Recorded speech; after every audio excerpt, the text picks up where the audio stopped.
আমার পর আমাদের রাতটা কেন গেছে আগুন লেগে। আর আমরা ভুগবো না, এই অবস্থায় থাকবে। যখন যেতেই পাচ্ছি না, বাচ্চারা স্কুলে গেলে যখন পড়েই যাচ্ছে, তখন রাস্তাই বন্ধ হবে। অবস্থা 24 ঘন্টা বন্ধ থাকবে।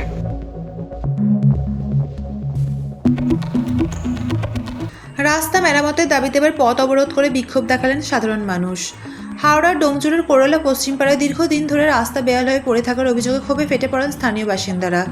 তাদের অভিযোগ, বারবার প্রশাসনকে জানিয়েও সমস্যার স্থায়ী সমাধান হয়নি, তাই বাধ্য হয়ে রাস্তায় নেমে বিক্ষোভ দেখান পুরুষ ও মহিলারা। অনেকের হাতেই ছিল জাতীয় পতাকা। বিক্ষোভকারীদের দাবি, কোনো রাজনৈতিক কারণে যেন রাস্তা সংস্কারের কাজ আটকে না থাকে। দ্রুত রাস্তা মেরামত করে সাধারণ মানুষের দুর্ভোগ দূর করতে হবে। আমার অসুবিধা হচ্ছে কত কত কত অসুবিধা হয়েছে না। এখানে পড়ে যায় আমার খাপ। আমি চাইছি রাস্তা পরিষ্কার হোক, কেন করছে না? কেন পঞ্চায়েতকে ঝেঁটটা মারবে। রাস্তা বন্ধ করে দীর্ঘদিন ধরে এই রাস্তাটা ফাঁকা পড়ে করা হয়নি, এবড়ো খেবড়ো অবস্থায় পড়ে আছে। এই সামনেই একটা প্রাইমারি স্কুল আছে, বাচ্চারা রোজ যাচ্ছে, রোজ কাদায় পড়ে যাচ্ছে, জলমগ্ন হয়ে রাস্তার একদম খারাপ অবস্থা। মানে মানুষ তো যেতেই পারছে না, বাচ্চারা গেলে রোজ বাচ্চা বাচ্চা পড়ে যাচ্ছে। দীর্ঘ 8 মাস ধরে এখানে রাস্তাটা খারাপ অবস্থায় পড়ে আছে। হ্যাঁ, আমরা কমপ্লেন জানিয়েছিলাম এখান থেকে, কিন্তু ওরা কোনো স্টেপ নেয়নি। এখনো পর্যন্ত এই অবস্থাতেই পড়ে আছে। ওনারা চিঠি, ডিএম সাহেব চিঠি দিয়েছিলেন, তার সত্ত্বেও কোনো কাজ হয়নি।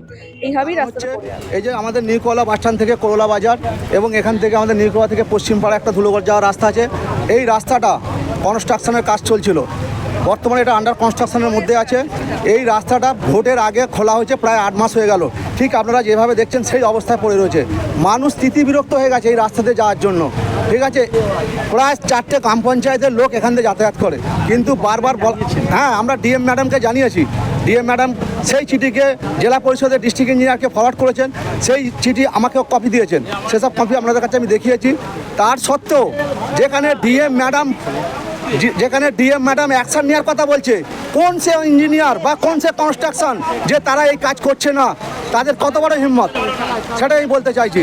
আর এটা হচ্ছে মেন হচ্ছে এখানকার বিধায়িকা প্রিয়া পাল, আর হচ্ছে জেলা পরিষদের সহসভাপতি হচ্ছে তুষার ঘোষ, আর এই ইঞ্জিনিয়ার আর কনস্ট্রাকশনের মালিক সবাই মিলে এটাকে একটা চক্রান্ত করে মানুষকে হ্যারাসমেন্ট করার একটা পরিকল্পনা, আর কিছু নয়। সরকারের বিরুদ্ধে একটা প্রচার করাটাই হচ্ছে এদের মেন উদ্দেশ্য, যে সরকারের বিরুদ্ধে মানুষ বিতৃষ্ণা হয়ে যাক, এটাই হচ্ছে মেন। চাইছেন নতুন সরকারের, আমরা নতুন সরকারের কাছে এটা প্রস্তাবটা চাইছেই আপনাদের মাধ্যমে দিতে চাইছি, যে এই যে কনস্ট্রাকশনটা তৈরি হচ্ছে সে কন্ট্রাক্টর কে, আর এই যে ইঞ্জিনিয়ার তার তত্ত্বাবধানে আছে, তাদের এগেনস্টে প্রিভিয়াস যে সমস্ত কাজকর্ম করেছে খতিয়ে দেখে এদের এগেনস্টে আইনত স্টেপ নেওয়া উচিত।